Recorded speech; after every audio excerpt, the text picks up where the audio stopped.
저는 평생을 조단에 섰던 사람입니다. 김영호, 68배, 은퇴한 국어교사죠. 35년간 아이들에게 글을 가르치고 바른 삶의 길을 보여주려 애썼어요. 그런데 이제 와서 생각해보니 정작 제가 배운 건 아이들로부터였습니다. 은퇴한 지 3년째 되던 해, 저는 고향 마을로 돌아왔어요. 충청도 깊은 산골, 버스가 하루에 4번밖에 다니지 않는 작은 마을이었죠. 도시에서 살 때는 그리워했는데 막상 돌아오니 너무 조용해서 적응이 쉽지 않았습니다. 매일 아침 6시면 일어나 마을 뒷산을 한 바퀴 돌았어요. 그게 제 하루의 시작이었죠. 산길을 걸으며 맑은 공기를 마시면 도시에서 쌓였던 피로가 조금씩 풀리는 것 같았습니다. 아내 정숙도 제 옆을 따라 걸었어요. 우리는 말없이 걷는 시간을 좋아했죠. 새소리와 바람 소리만 들리는 그 고요함이 참 좋았습니다. 그런데 2달 전부터 마을 분위기가 달라졌어요. 평소엔 할머니들이 모여 앉아 도란도란 이야기꽃을 피우던 정자에 묘한 긴장감이 흘렀죠. 제가 지나가면 대화를 멈추고 어색하게 웃으며 날씨 이야기나 하는 겁니다. 처음엔 그냥 넘겼어요. 시골 마을이란 게 원래 그렇잖아요. 작은 일도 크게 만들고 남의 집 숟가락 개수까지 아는 곳이니까요. 하지만 이상하게도 이번엔 달랐습니다. 뭔가 숨기는 듯한 눈빛들이 신경 쓰였죠. 그날도 산책을 마치고 돌아오는 길이었습니다. 마을 입구 낡은 버스 정류장에서 한 여자를 봤어요. 30 중반쯤 되어 보이는 여자였는데 배가 불러 있었습니다. 임신 7, 8개월은 되어 보였죠. 무거운 짐, 가방을 들고 힘겹게 걷는 모습이 안쓰러워 보였습니다. 아가씨, 도와드릴까요? 제가 다가가자 여자는 깜짝 놀라며 뒤로 물러섰어요. 겁에 질린 토끼 같은 눈빛이었죠. 아니에요. 괜찮습니다. 목소리가 떨렸어요. 뭔가 두려워하는 것 같았죠. 저는 더 이상 다가가지 않고 한 발짝 물러섰습니다. 혹시 이 마을에 오신 건가요? 여자는 잠시 망설이다가 고개를 끄덕였어요. 마을 끝자락 빈집을 빌렸어요. 아, 그 집. 10년째 비어있던 낡은 한옥이었죠. 지붕은 기와가 빠져 있고 담장은 무너진 곳이 많았습니다. 그런 곳에 임신한 여자가 혼자 들어온다니 뭔가 사연이 있을 거란 생각이 들었어요. 혼자 오셨어요? 제 질문에 여자는 대답 대신 고개만 숙였습니다. 더 묻지 않았어요. 사람에겐 누구나 말하고 싶지 않은 이야기가 있는 법이니까요. 그 여자가 박선이었습니다. 선이가 마을에 들어온 후 수군거림은 더 심해졌어요. 장터에서, 우물가에서, 심지어 교회에서까지 사람들은 선이 이야기를 했죠. 혼자 임신한 채로 왔다니 뭔가 있는 거 아냐? 남편은 어디 갔대? 도망쳐 온 거 아닐까? 저는 그런 말들이 듣기 싫었습니다. 평생 아이들을 가르치며 편견 없는 세상을 꿈꿨는데 정작 제 고향은 여전히 옛날 그대로였죠. 마을 회관에서 열린 원래 모임에서 저는 목소리를 높였어요. 남의 사정을 왜 그렇게 캐묻습니까? 어려운 처지에 있는 사람을 도와주지는 못할 망정. 뒤에서 수군거리는 게 우리가 할 일입니까? 제 말에 잠시 조용해졌지만 사람들의 눈빛은 달라지지 않았어요. 오히려 저를 이상하게 보는 시선들이 느껴졌죠. 정숙은 제 옆에서 조용히 말했습니다. 여보, 사람들 마음도 이해해요. 작은 마을에 갑자기 낯선 사람이 들어오면 경계하는 게 당연하죠. 그래도 너무하잖아. 임신한 여자 혼자 와서 얼마나 외롭고 힘들겠어. 그러니까 우리가 더 잘해주면 되잖아요. 정숙의 말이 맞았습니다. 남을 탓하기보다 우리가 먼저 다가가야 했죠. 다음 날 정숙과 저는 반찬을 만들어 선희의 집으로 찾아갔어요. 대문은 삐걱거렸고 마당엔 잡초가 무성했습니다. 선희는 우리를 보고 당황한 표정을 지었죠. 이런 걸 왜? 혼자 계시는데 반찬하기도 힘드실 것 같아서요. 받아주세요. 정숙이 따뜻하게 웃으며 반찬통을 내밀었어요. 선희의 눈가가 촉촉해졌습니다. 고맙습니다. 정말 고맙습니다. 그날 이후로 우리는 종종 선희를 찾아갔어요.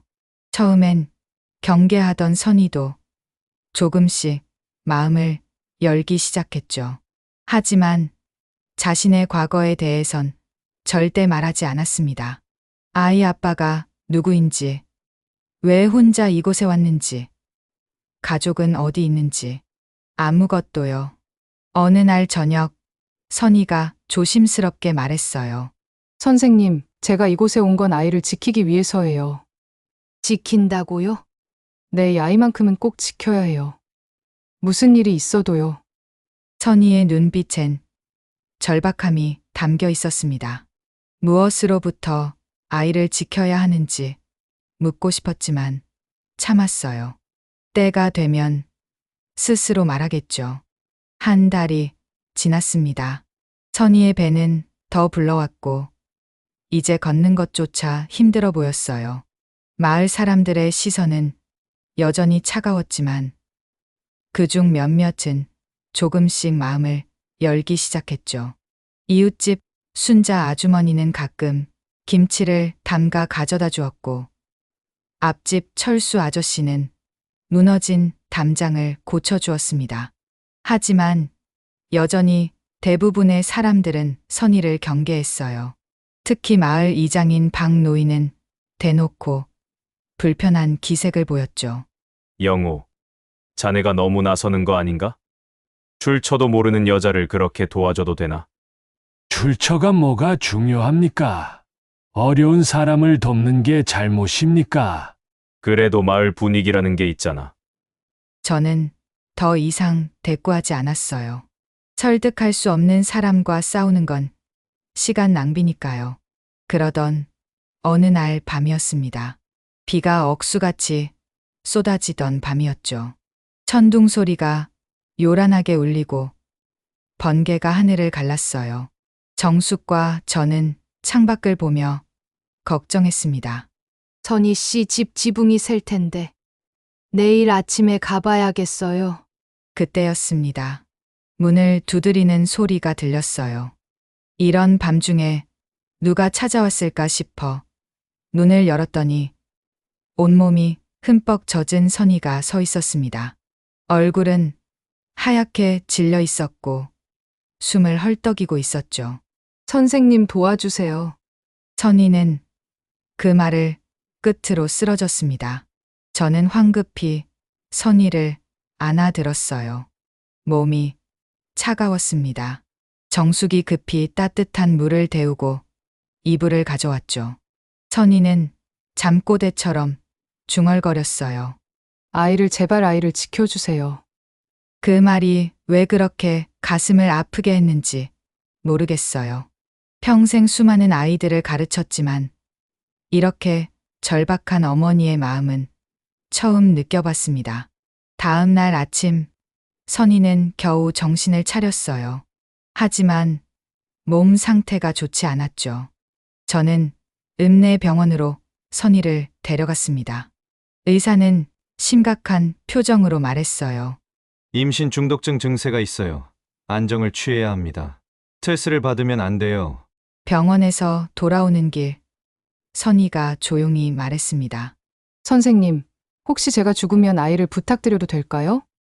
무슨 소리예요? 그런 불길한 말 하지 마세요. 그래도 만약을 위해서요. 이 아이는 꼭 살아야 해요, 꼭이요. 선희의 간절한 눈빛을 저는 잊을 수가 없었습니다. 무엇이 그녀를 이토록 불안하게 만드는 걸까요? 대체 무슨 사연이 있는 걸까요? 그날 밤 저는 정숙에게 말했어요. 여보, 선희 씨한테 뭔가 큰 사연이 있는 것 같아. 나도 그런 느낌이 들어요. 평범한 미혼모는 아닌 것 같아요.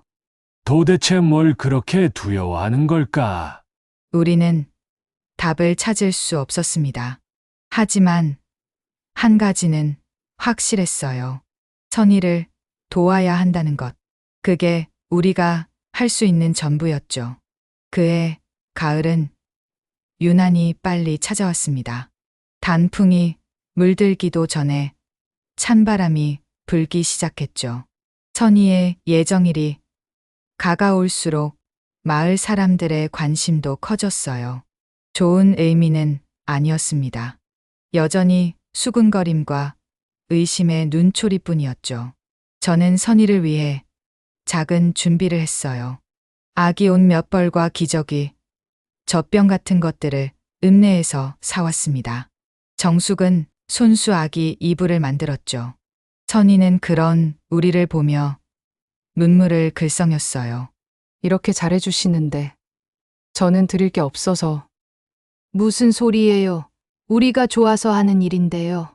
정숙이 선희의 손을 꼭 잡으며 말했습니다. 그때 선희가 작은 봉투를 꺼냈어요. 선생님, 이걸 맡아주실 수 있을까요? 이게 뭐예요? 편지예요. 혹시 제게 무슨 일이 생기면 아이에게 전해주세요. 또 그런 불길한 소리였습니다. 저는 받기를 망설였지만 선희의 간절한 눈빛에 결국 받아들었어요. 꼭 필요 없는 일이 될 거예요. 선희 씨가 직접 아이에게 읽어주게 될 거예요. 선희는 쓸쓸하게 웃었습니다. 마치 이미 모든 걸 예감하고 있는 것처럼요. 열흘 후 불행은 예고 없이 찾아왔습니다. 그날은 장날이었어요. 선희도 필요한 물건을 사러 장에 나갔죠. 저는 멀리서 선희를 봤습니다. 무거운 배를 안고 천천히 걷는 모습이 안쓰러웠어요. 인사라도 하려고 다가가려는 순간이었습니다. 갑자기 어디선가 개 짖는 소리가 들렸어요. 커다란 진돗개 한 마리가 줄을 끊고 뛰어나왔죠. 사람들이 비명을 지르며 피했습니다. 개는 미친 듯이 날뛰며 이리저리 뛰어다녔어요. 선희도 놀라서 피하려 했지만 무거운 몸 때문에 빨리 움직일 수 없었습니다. 개를 피하려다 그만 돌계단에서 발을 헛디뎠어요. 저는 달려갔지만 이미 늦었습니다. 선희는 계단 아래로 굴러 떨어졌어요. 머리를 크게 부딪히는 소리가 들렸죠. 피가 흘렀습니다. 붉은 피가 돌바닥을 적셨어요. 선희 씨! 선희 씨! 제가 소리쳤지만 선희는 대답이 없었습니다. 눈은 감겨 있었고 숨소리가 약해졌어요. 사람들이 모여들었습니다. 누군가 119에 신고했죠. 구급차가 오기까지 10분이 영원처럼 느껴졌어요. 저는 선희의 손을 꼭 잡고 있었습니다. 차가워지는 손이었죠. 제발 버텨요. 아기를 위해서라도. 선희의 입술이 미세하게 움직였어요. 뭔가 말하려는 것 같았지만 소리는 나오지 않았습니다. 병원으로 실려 간 선희는 응급수술을 받았어요. 의사들이 최선을 다했지만 머리를 너무 심하게 다쳤습니다. 아기는 제왕절개로 꺼냈지만 이미 숨이 멎어 있었어요. 수술실 밖에서 기다리던 저와 정숙은 의사의 말에 무너져 내렸습니다. 죄송합니다. 산모도 아기도 살리지 못했습니다. 정숙은 흐느꼈어요. 저도 눈물을 참을 수 없었죠. 불과 몇 시간 전까지만 해도 살아있던 생명이 이렇게 허무하게 사라지다니요. 선희의 시신은 마을로 돌아왔습니다. 연고자가 없어서 장례를 어떻게 치러야 할지 난감했어요. 그때 뜻밖에도 마을 사람들이 나섰습니다. 평소 선희를 멀리하던 사람들도 안타까운 마음은 똑같았나 봅니다. 마을 회관에 빈소를 차리고 함께 장례를 준비했어요. 순자 아주머니는 수의를 준비했고 철수 아저씨는 관을 구해왔습니다. 불쌍한 거 얼마나 살고 싶었을까. 이장 할아버지도 혀를 찼어요. 살아있을 때는 그렇게 차갑게 대하더니 죽고 나니 모두가 안타까워했습니다. 사람이란 참 이상한 존재였어요. 장례식 날은 비가 왔습니다. 가을 비치고는 차가운 비였죠. 선희의 관은 작았어요. 그 안에 선희와 아기가 함께 누워 있었습니다. 엄마 품에 안긴 아기의 모습이 너무나 평화로워 보여서 더 가슴이 아팠어요. 저는 조사를 읽었습니다. 선희 씨, 당신은 이곳에 온 지 석 달밖에 안 됐지만 우리에게 많은 것을 가르쳐 주었습니다. 어머니의 사랑이 무엇인지, 생명의 소중함이 무엇인지를요. 비록 짧은 만남이었지만 우리는 당신을 기억할 것입니다. 부디 평안히 쉬세요. 관을 땅에 묻을 때 정숙이 제 팔을 꼭 잡았어요. 여보, 뭔가 이상해요. 뭐가? 아기가 아기 얼굴색이 죽은 아이 같지 않아요. 저도 봤습니다.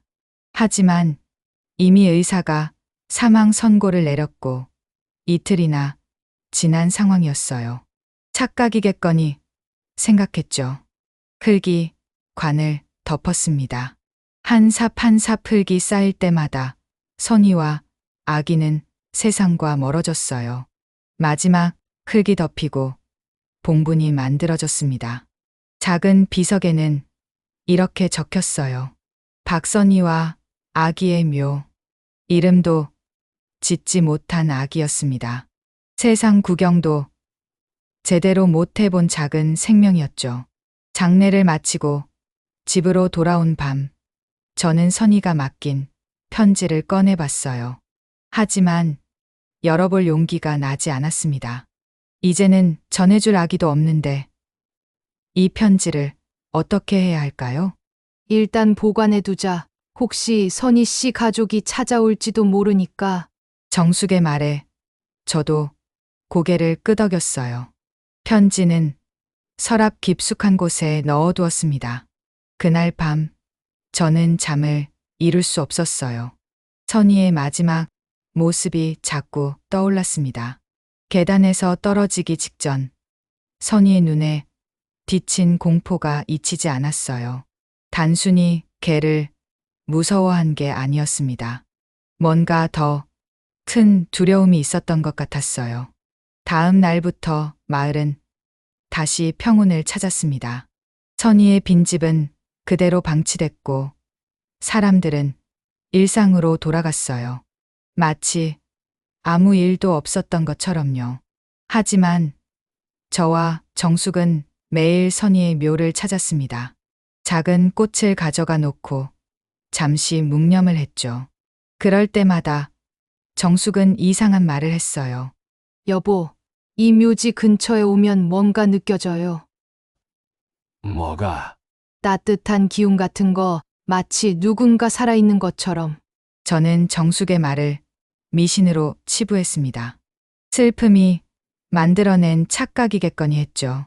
하지만 정숙의 예감은 늘 맞았어요. 30년을 함께 살면서 느낀 건데 정숙의 육감은 무서울 정도로 정확했습니다. 사흘째 되는 날이었어요. 새벽에 잠을 깨니 정숙이 없었습니다. 부엌에도 화장실에도 없었어요. 혹시나 싶어 밖으로 나가봤더니 정숙은 마당에 서서 어딘가를 바라보고 있었죠. 뭐해? 들려요. 뭐가? 아기 울음소리요. 저는 귀를 기울였지만 아무 소리도 들리지 않았습니다. 바람 소리와 벌레 소리뿐이었어요. 당신 요즘 너무 예민한 것 같아. 선희 씨, 일로 마음이 아픈 건 알지만 아니에요. 분명히 들려요. 묘지 쪽에서요. 정숙의 표정은 진지했습니다. 농담이나 착각이 아니었어요. 정말로 무언가를 들은 것 같았죠. 선희의 장례가 끝난 지 일주일이 지났습니다. 마을은 겉으로는 평온했지만 어딘가 불안한 기운이 감돌았어요. 그리고 이상한 소문이 퍼지기 시작했죠. 어젯밤에 묘지 근처를 지나가는데 아기 울음소리가 들렸어. 나도 들었어. 분명히 아기 우는 소리였어. 처음엔 한두 명이었습니다. 하지만 날이 갈수록 그런 증언이 늘어났어요. 묘지 근처를 지나가던 사람들이 하나둘 이상한 소리를 들었다고 했죠. 저는 합리적으로 설명하려 했습니다.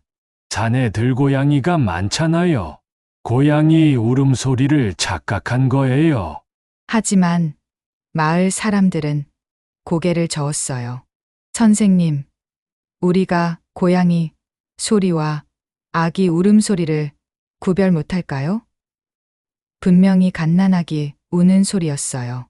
순자 아주머니의 말이었습니다. 평생 시골에서 살아온 사람이 그런 걸 구별 못할 리 없었죠. 저도 궁금해졌습니다. 그날 밤 일부러 묘지 근처를 거닐어 봤어요. 달빛이 희미하게 비치는 산길이었죠. 음산한 기운이 감돌았지만 무서워하지 않으려 애썼습니다. 1시간쯤 서성였을까요? 아무 소리도 들리지 않았어요. 그냥 집으로 돌아가려는데 갑자기 바람이 불었습니다. 그리고 그 바람 속에서 응애, 응애 분명히 들었습니다. 아기 울음소리였어요. 착각이 아니었습니다. 등골이 서늘해졌죠. 소리가 나는 쪽을 보니 선희의 묘였습니다. 저는 묘 앞에 다가갔어요. 손전등을 비춰봤지만 특별한 건 없었습니다. 봉분도 그대로였고 주변에도 이상한 점은 없었어요. 하지만 울음소리는 계속 들렸습니다. 마치 땅속에서 나는 것처럼요. 집으로 돌아와 정숙에게 말했더니 정숙은 놀라지 않았어요. 내가 뭘 했어요? 분명히 들린다고 했잖아요. 하지만 이건 말이 안 돼. 죽은 아이가 어떻게? 여보, 혹시 아기가 살아있는 건 아닐까요? 정숙의 말에 저는 놀랐습니다. 그건 불가능한 일이었어요. 의사가 분명히 사망을 확인했고 이미 일주일이나 지났습니다. 땅 속에서 살아있을 리 없었죠. 하지만 울음소리는 매일 밤 들렸어요. 처음엔 희미했지만 갈수록 선명해졌습니다. 마을 사람들은 공포에 떨기 시작했죠. 저주받은 거야. 선희가 원한을 품고 죽어서 아기 홀령이 떠도는 거야. 미신을 믿는 사람들은 무당을 부르자고 했어요. 굿을 해서 영혼을 달래야 한다고 했죠. 하지만 저는 반대했습니다. 미신에 현혹되지 마세요. 분명 과학적인 설명이 있을 겁니다. 그러나 과학적 설명을 찾을 수 없었어요. 녹음을 해봐도 소리는 잡히지 않았습니다. 하지만 귀로는 분명히 들렸죠. 이상한 일이었어요. 열흘째 되는 밤이었습니다. 울음소리가 유독 크게 들렸어요. 마을 사람들이 모두 밖으로 나왔습니다. 이제는 묘지 근처가 아니라 마을 전체에서 들릴 정도였죠. 이러다 큰일 나는 거 아니야? 정말 무당을 불러야 하는 거 아닐까? 사람들이 웅성거렸어요. 그때 정숙이 갑자기 소리쳤습니다. 관을 열어봐야 해요. 모두가 정숙을 봤어요. 미친 소리처럼 들렸겠죠. 정숙 씨, 그게 무슨... 아기가 살아있어요. 분명해요. 저 울음소리를 들어보세요. 죽은 아이의 울음이 아니에요. 살아있는 아이의 울음이에요. 정숙의 목소리엔 확신이 담겨 있었습니다. 저도 정숙을 믿고 싶었지만 이성적으로 생각하면 말도 안 되는 일이었어요. 이장 할아버지가 고개를 저었습니다. 그건 안 돼. 죽은 사람의 안식을 방해하는 건 큰 죄야. 하지만 만약 정말로 아기가 살아있다면요. 그럼 우리가 아기를 땅에 묻은 게 되잖아요. 정숙의 말에 사람들이 술렁였어요. 만약 그게 사실이라면 끔찍한 일이었죠. 저는 결단을 내렸습니다. 내일 아침 관을 열어봅시다. 영호, 이장 할아버지가 소리쳤지만 저는 물러서지 않았어요. 만약 정말로 아기가 살아있다면 하루라도 빨리 구해야 합니다. 그리고 아니라면 다시 정중히 모시면 되잖아요. 경론이 벌어졌습니다. 찬성파와 반대파가 나뉘어 싸웠죠. 하지만 울음소리가 계속되자 결국 찬성 쪽으로 의견이 모아졌어요. 그날 밤 저는 한숨도 잘 수 없었습니다. 만약 정말로 아기가 살아있다면 일주일 넘게 땅속에서 어떻게 살아있을 수 있단 말인가? 그리고 만약 죽어 있다면 우리는 쓸데없이 고인의 안식을 방해하는 게 되는 거잖아요. 정숙은 제 손을 꼭 잡았어요. 여보, 제 느낌을 믿어요. 그 아기는 살아있어요. 하지만 어떻게... 모르겠어요. 하지만 분명해요. 엄마의 품에서 기적이 일어난 거예요. 정숙의 말이 위로가 됐습니다. 그래, 기적이 일어났을지도 모르죠. 세상엔 설명할 수 없는 일들이 가끔 일어나니까요. 새벽이 밝았습니다. 하지만 하늘은 잔뜩 흐려 있었어요. 비가 올 것 같은 날씨였죠. 마을 사람들이 묘지에 모였습니다. 삽을 든 장정들이 조심스럽게 흙을 파기 시작했어요. 한 삽 한 삽 흙이 파일 때마다 긴장감이 고조됐습니다. 드디어 관이 보였어요. 일주일 전에 묻은 그대로였죠. 자, 이제 열어봅시다. 제가 말했지만 아무도 선뜻 나서지 못했어요. 무서웠던 거죠. 저도 마찬가지였습니다. 손이 떨렸어요. 결국 철수 아저씨가 나섰습니다. 제가 열어보겠습니다. 관 뚜껑에 손을 대는 순간 울음소리가 멈췄어요. 마치 숨을 죽이고 있는 것처럼 조용해졌죠. 철수 아저씨가 힘을 주어 뚜껑을 들어 올렸습니다. 관 뚜껑이 열리는 순간 모두가 숨을 멈췄습니다. 그 안에는 선희가 누워 있었어요. 일주일 전과 달라진 게 없었습니다. 평온한 얼굴이었죠. 그리고 선희의 품에는 맙소사 누군가 비명을 질렀어요. 아기가 움직이고 있었습니다. 작은 손을 꼬물거리며 숨을 쉬고 있었어요. 죽은 줄 알았던 아기가 살아있었던 겁니다. 저는 떨리는 손으로 아기를 들어 올렸어요. 아기는 눈을 감고 있었지만 분명히 숨을 쉬고 있었습니다. 체온도 있었어요. 기적이었습니다. 설명할 수 없는 기적이었죠. 빨리 병원으로. 정숙이 소리쳤어요. 저는 아기를 품에 안고 뛰었습니다. 차에 올라타 읍내 병원으로 달렸어요. 운전하는 내내 아기가 다시 숨을 멈출까 봐 두려웠습니다. 병원에 도착하자마자 의사들이 달려왔어요.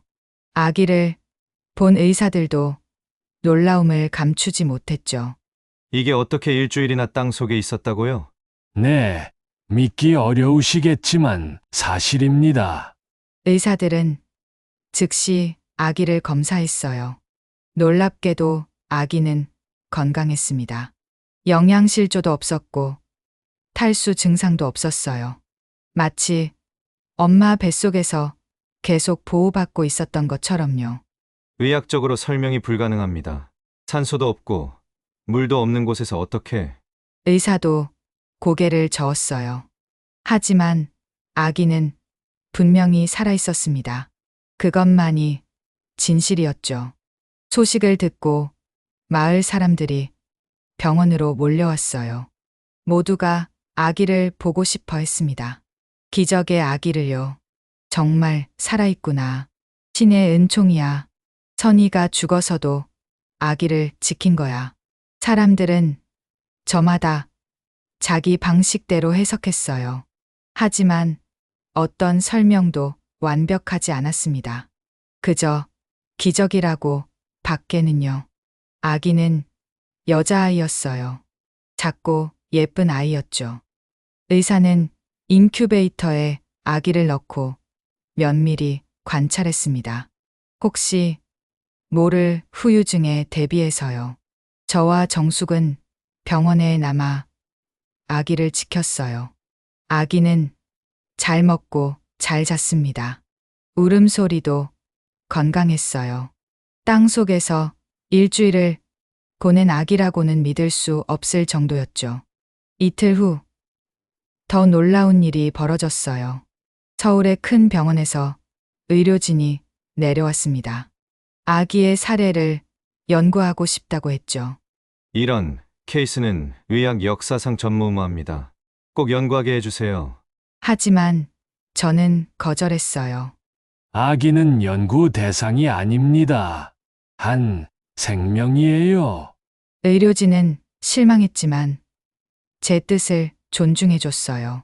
대신 정기적으로 검진을 받는 조건으로 합의했죠.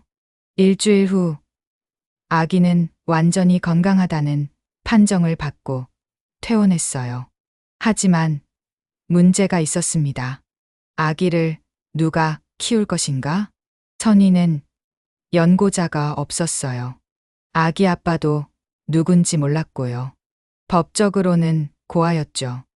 보육원으로 보내야 한다는 의견이 나왔습니다. 안 됩니다. 제가 강하게 반대했어요. 이 아기는 기적으로 살아났어요. 선희 씨가 목숨 바쳐 지킨 아기예요. 보육원으로 보낼 수 없습니다. 그럼 누가 키운다는 거예요? 이장 할아버지가 물었어요.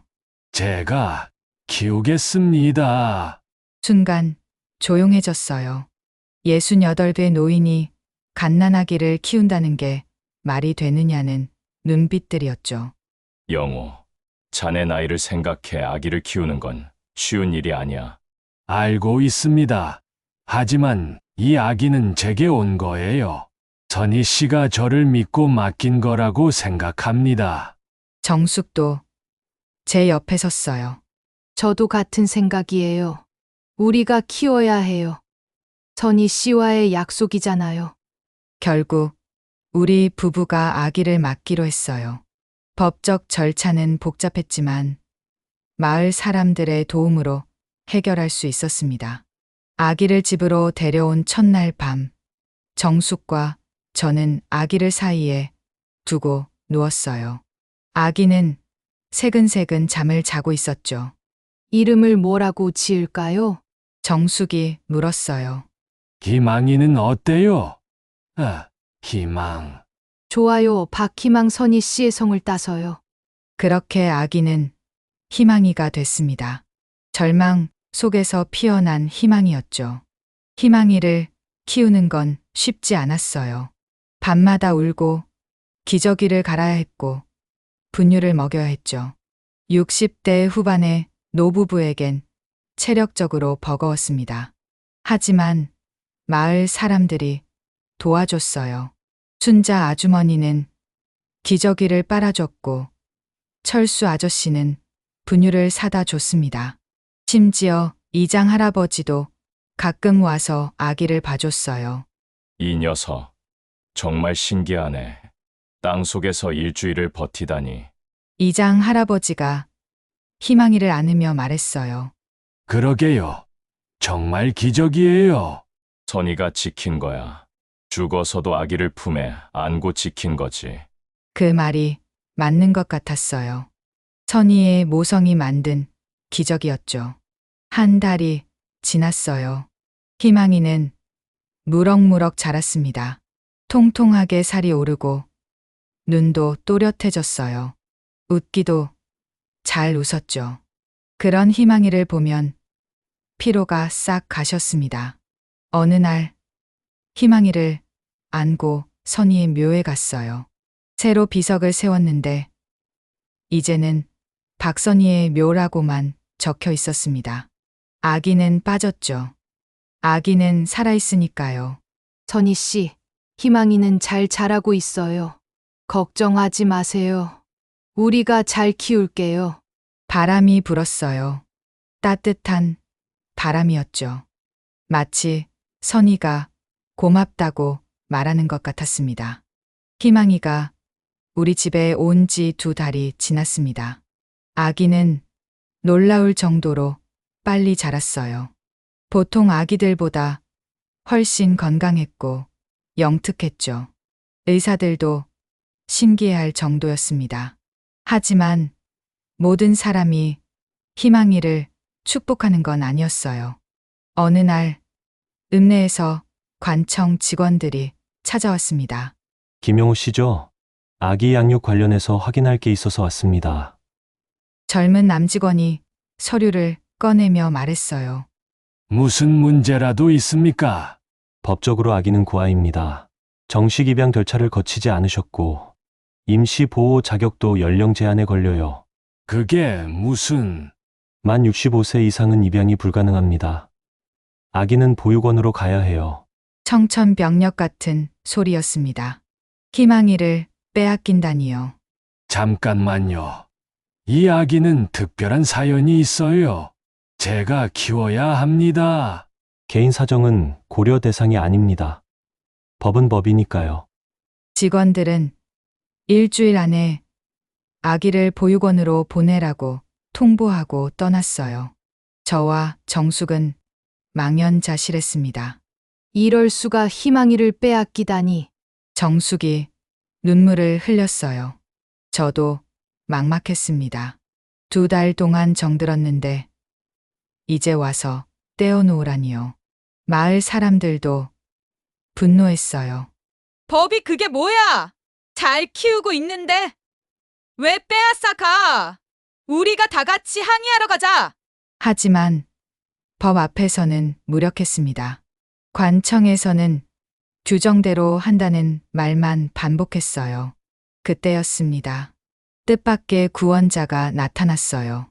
선생님, 누군가 절 불렀어요. 돌아보니 낯익은 얼굴이었습니다. 기운이... 최기훈. 제가 20년 전에 가르쳤던 제자였어요. 이제는 성공한 의사가 되어 있었죠. 선생님, 오랜만입니다. 마을에 오신다는 소식 듣고 찾아뵀어요. 기훈은 반갑게 인사했어요. 그리고 희망이를 보더니 놀랐습니다. 이 아기가 그 기적의 아기인가요? 그래, 희망이야 하지만 곧 보육원으로 보내야 해. 제가 사정을 설명하자 기훈이 고민에 빠졌어요. 선생님, 제가 도와드릴 방법이 있을 것 같아요. 정말 제가 법적 보호자가 되고 실질적으로는 선생님이 키우시는 거예요. 저는 서류상으로만요. 그것도 방법이었습니다. 기훈은 45살이었고 안정적인 직업과 수입이 있었어요. 입양 자격이 충분했죠. 하지만 내가 왜 그런 부담을... 선생님은 제 은인이세요. 제가 의사가 될 수 있었던 것도 선생님 덕분이잖아요. 기훈의 눈가가 촉촉해졌어요. 고등학교 때 집이 어려워서 대학 진학을 포기하려 했을 때 선생님이 장학금을 구해주셨잖아요. 그리고 몰래 학원비도 대주시고요. 그건 이제 제가 보답할 차례예요. 기운의 도움으로 법적 문제는 해결됐습니다. 서류상으로는 기운이 보호자였지만 희망이는 계속 우리와 함께 살 수 있었어요. 기운은 더 나아가 마을에 작은 클리닉을 열었습니다. 어차피 은퇴 후에 시골에서 살 계획이었어요. 조금 일찍 온 것뿐이에요. 기운의 클리닉은 마을 사람들에게 큰 도움이 됐어요. 특히 희망이를 정기적으로 검진하며 건강을 체크했죠. 선생님, 희망이는 정말 특별한 아이예요. 어느 날 기운이 검진을 마치고 말했어요. 뭐가 특별한데? 생명력이 남달라요. 면역력도 일반 아기의 2배예요. 그리고 그리고 뇌파가 특이해요. 마치 깊은 명상 상태에 있는 사람 같아요. 신기한 일이었습니다. 하지만 그보다 중요한 건 희망이가 건강하게 자라는 것이었죠. 시간이 흘러 희망이가 돌이 됐어요.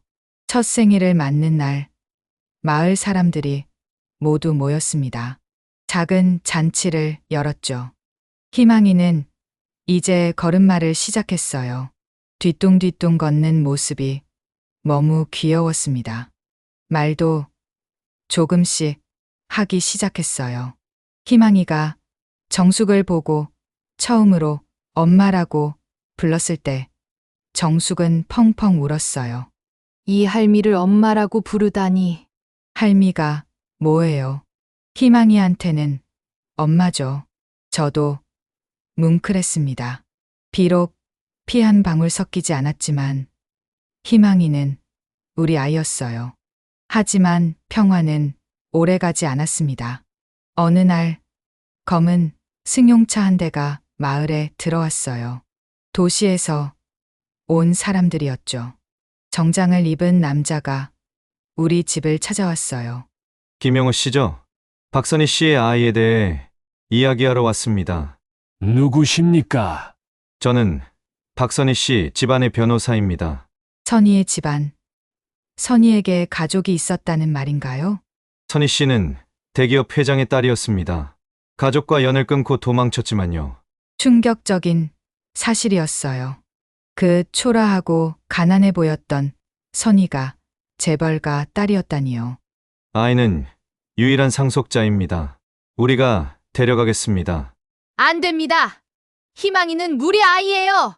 정숙이 희망이를 꼭 안으며 소리쳤어요. 법적 권리는 우리에게 있습니다. 조부모의 친권이 우선이죠. 변호사는 차갑게 말했어요. 서류를 꺼내 보여줬습니다. 친자 확인서와 상속 관련 서류들이었죠. 선희 씨가 왜 도망쳤는지 아십니까? 제가 물었어요. 그건 뭔가 이유가 있었을 거예요. 아이를 지키려고 목숨까지 걸었는데 이제 와서 데려간다고요. 변호사는 잠시 머뭇거렸어요. 뭔가 숨기는 게 있는 것 같았죠. 변호사가 떠난 후 우리는 불안에 떨었습니다. 언제든 희망이를 빼앗길 수 있다는 생각에 잠도 제대로 잘 수 없었어요. 기훈이 법적 대응을 준비했지만 상대는 대기업이었습니다. 승산이 없어 보였죠. 그런데 며칠 후 뜻밖의 일이 벌어졌어요. 그 대기업 회장이 직접 찾아온 겁니다. 박 회장, 선희의 아버지였죠. 70대 후반의 노인이었지만 눈빛은 날카로웠어요. 대기업을 일군 사람다운 카리스마가 있었습니다. 김 선생님이시죠? 제 손녀를 키워주셔서 감사합니다. 의외로 정중했어요. 저는 경계를 늦추지 않았습니다. 희망이를 데려가러 오신 겁니까? 아니요, 먼저 이야기를 들어보고 싶어서 왔습니다. 선희가 내 딸이 어떻게 지냈는지요. 박 회장의 눈가가 떨렸어요. 딸을 잃은 아버지의 슬픔이 느껴졌죠. 저는 선희와의 만남부터 죽음까지, 그리고 희망이의 기적 같은 생존까지 모든 이야기를 들려줬어요. 박 회장은 조용히 들었습니다. 이야기가 끝나자 한참 동안 말이 없었어요. 선희는 내 잘못으로 도망쳤습니다. 박 회장이 무거운 입을 열었어요. 무슨 일이 있었습니까? 정략 결혼을 강요했어요. 사업을 위해서요. 선희는 반대했지만 저는 강제로 추진했습니다. 그러자 선희가 임신한 채로 사라졌어요. 이제야 퍼즐이 맞춰졌습니다. 선희가 그토록 두려워했던 이유가요. 아이 아버지는 선희가 사랑했던 평범한 청년이었어요. 하지만 그 청년은 교통사고로 죽었습니다. 의심스러운 사고였죠. 제가 한 짓일 수도 있어요. 박 회장의 고백은 충격적이었습니다. 자신의 욕심 때문에 딸과 손녀를 잃을 뻔했던 거죠. 이제 깨달았습니다. 돈과 권력이 무슨 소용인지, 가족을 잃으면 아무 의미 없다는 거려. 그래서 희망이를 김 선생님이 키워주세요. 대신 제가 뒤에서 돕겠습니다. 교육비, 생활비, 모든 걸 지원하겠습니다. 뜻밖의 제안이었어요. 하지만 저는 고개를 저었습니다. 돈은 필요 없습니다. 희망이는 우리가 책임지고 키우겠습니다. 하지만 대신 한 가지 부탁이 있습니다. 희망이가 성인이 될 때까지는 찾아오지 마세요. 평범하게 자라게 해주세요. 박 회장은 고민하다가 고개를 끄덕였어요. 알겠습니다. 하지만 멀리서라도 지켜보게 해주세요. 그렇게 약속이 이뤄졌습니다. 박 회장은 떠났고 우리는 다시 평온을 찾았어요. 기훈은 본격적으로 마을에 정착했습니다. 클리닉을 확장하고 의료 봉사를 시작했죠. 특히 희망이를 각별히 돌봤어요. 선생님, 희망이한테 의학을 가르치고 싶어요. 아직 너무 어린데 천천히요. 놀이처럼 시작하는 거예요. 이 아이는 특별한 재능이 있어요. 기훈의 말대로 희망이는 남달랐어요. 3살이 되자 한글을 읽기 시작했고 5살에는 간단한 영어도 했습니다. 기훈은 희망이에게 인체 그림책을 보여주며 의학 지식을 가르쳤어요. 희망아, 이게 뭐야? 심장이요. 피를 펌프질해요. 희망이의 대답에 기훈은 감탄했어요. 정말 영특해요. 이 아이는 훌륭한 의사가 될 거예요. 저도 희망이의 미래가 기대됐습니다. 땅 속에서 기적적으로 살아난 아이가 생명을 구하는 의사가 된다니 운명 같았어요. 시간은 빠르게 흘렀습니다. 희망이가 초등학교에 입학했어요. 작은 시골 학교였지만 희망이는 즐겁게 다녔습니다. 친구들과도 잘 어울렸죠. 담임 선생님이 저를 찾아왔어요. 희망이가 정말 특별한 아이예요. 학업 성적도 뛰어나지만 무엇보다 마음이 따뜻해요. 그래요? 친구가 다치면 제일 먼저 달려가서 도와주고 아픈 아이가 있으면 하루 종일 곁에 있어요. 마치 타고난 의사 같아요. 선생님의 말이 맞았습니다. 희망이는 남을 돕는 걸 좋아했어요. 기훈에게 배운 의학 지식으로 친구들의 작은 상처를 치료해 주기도 했죠. 어느 날 희망이가 물었어요. 할아버지, 저는 왜 엄마 아빠가 없어요? 예상했던 질문이었지만 막상 들으니 가슴이 아팠어요. 희망아, 너에겐 엄마가 있었어. 너를 너무나 사랑했던 엄마가 어디 있어요? 하늘나라에 있어. 너를 지켜보고 있을 거야. 희망이는 하늘을 올려다봤어요. 맑은 눈에 눈물이 맺혔죠. 엄마가 보고 싶어요. 언젠가 만날 수 있을 거야. 그때까지 엄마가 자랑스러워할 사람이 되자. 희망이는 고개를 끄덕였어요. 그날 이후로 더 열심히 공부했습니다. 엄마를 위해서요. 희망이가 10살이 되던 해, 저는 큰 병을 얻었습니다. 폐암이었어요. 평생 담배를 피우지 않았는데도 암에 걸렸죠. 의사는 길어야 1년이라고 했습니다. 정숙과 희망이에게는 비밀로 했어요.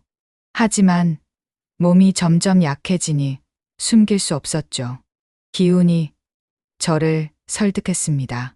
선생님, 서울 큰 병원으로 가시죠. 최신 치료를 받으셔야 해요.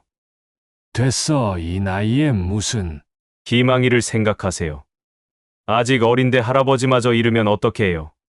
기운의 말이 맞았어요. 희망이를 위해서라도 살아야 했죠. 치료를 받으며 투병하던 어느 날, 저는 선희의 편지를 꺼냈습니다. 10년 동안 서랍에 넣어뒀던 편지였죠. 이제는 열어볼 때가 된 것 같았어요. 떨리는 손으로 봉투를 열었습니다. 선희의 정성스러운 글씨가 보였어요. 사랑하는 내 아기에게 이 편지를 읽고 있다면 엄마는 이미 내 곁에 없겠지. 미안해. 너를 지켜주지 못해서 정말 미안해. 엄마는 너를 너무나 사랑했어. 내가 뱃속에서 처음 움직였을 때 엄마는 세상을 다 가진 것 같았어. 비록 힘들고 외로운 상황이었지만 너 하나만으로도 행복했어. 너의 아빠는 착하고 따뜻한 사람이었어.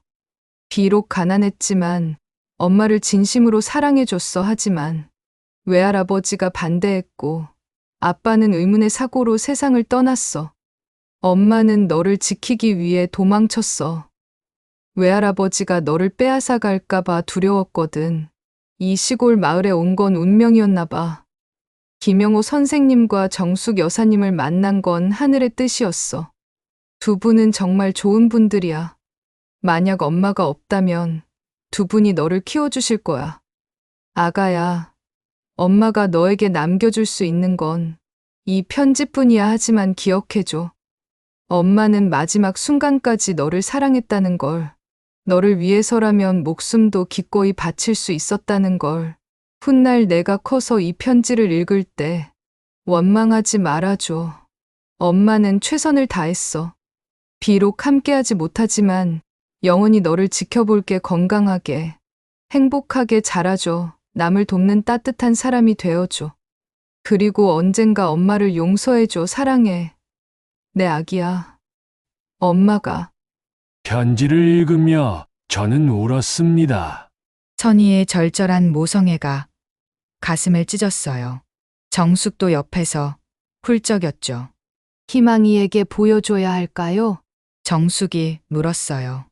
아직은 이르지 않을까, 좀 더 크면. 하지만 희망이는 이미 우리 뒤에 서 있었어요. 언제 왔는지 모르게요. 할아버지, 그게 엄마 편지예요? 숨길 수 없었습니다. 저는 희망이를 안치고 편지를 읽어줬어요. 희망이는 조용히 들었습니다. 눈물도 흘리지 않았어요. 엄마가 날 정말 사랑했구나. 희망이가 조용히 말했어요. 그래. 너무나 사랑했어. 나도 엄마를 사랑해요. 만난 적 없지만요. 그날 밤 희망이는 선희의 묘를 찾았어요. 무릎을 꿇고 한참을 있었죠. 엄마, 잘 자라고 있어요. 할아버지, 할머니가 잘 키워주셨어요. 걱정하지 마세요. 바람이 불었어요. 따뜻한 봄바람이었죠. 선희가 대답하는 것 같았습니다. 편지를 읽은 후 희망이는 더 성숙해졌어요. 공부도 더 열심히 했고 기운에게 의학도 본격적으로 배우기 시작했죠. 희망아, 왜 의사가 되고 싶어? 제가 물었어요. 엄마처럼 죽는 사람이 없도록 하고 싶어요. 생명을 살리고 싶어요.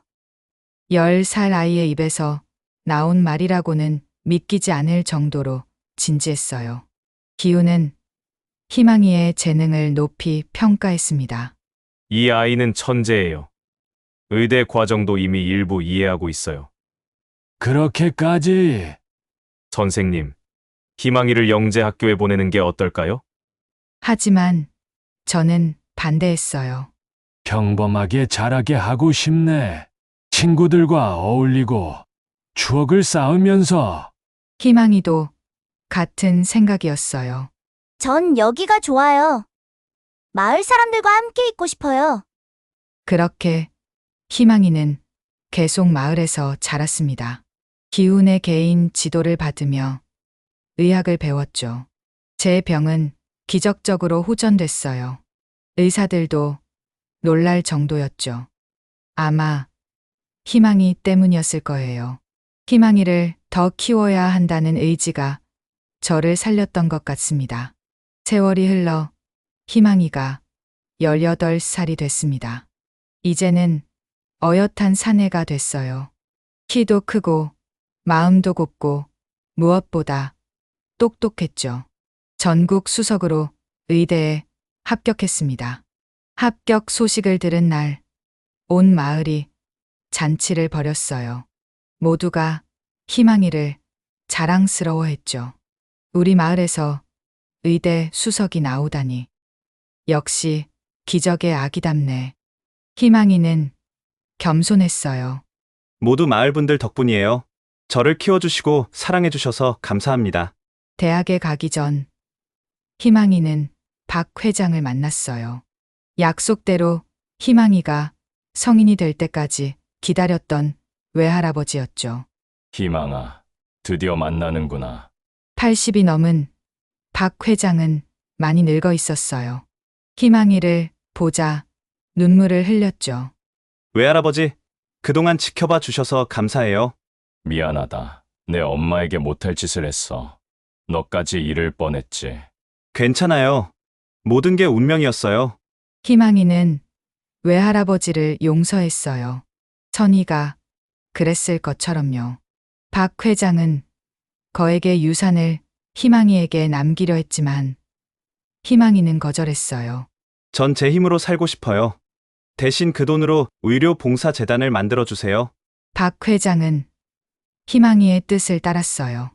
선의의료 재단이 설립됐고 가난한 사람들을 위한 무료 진료를 시작했죠. 의대 생활은 순탄했습니다. 희망이는 늘 수석이었고 교수들도 감탄할 정도였어요. 하지만 희망이는 교만하지 않았습니다. 늘 환자를 먼저 생각했죠.